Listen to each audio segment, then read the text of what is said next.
اب میں محترمہ فردوس نثار صاحبہ سے ملتمس ہوں کہ وہ آئیں اور اپنا اظہار خیال کنہ صاحب کے لیے بیان کریں.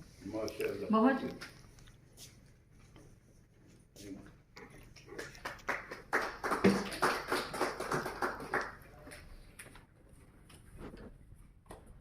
السلام علیکم.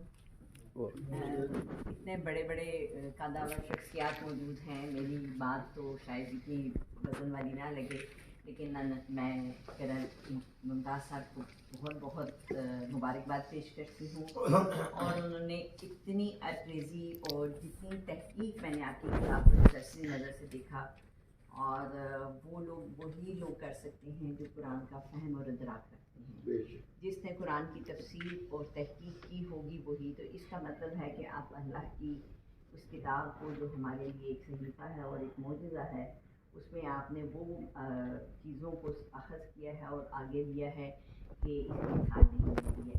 کیونکہ قرآن صرف پڑھنا نہیں ہے, اس کو سمجھنا بڑی قدر کی بات ہے, اور یہ ادراک بہت کم لوگوں کو ہوتا ہے.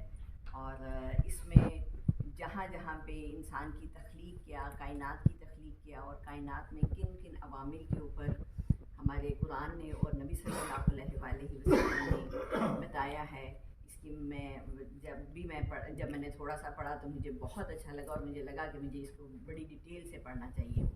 آخر میں آپ سب کا بہت شکریہ ادا کرتی ہوں کہ آپ نے میرے پاس بہت شکریہ. آپ نے وقت کو محفوظ خاطر رکھا.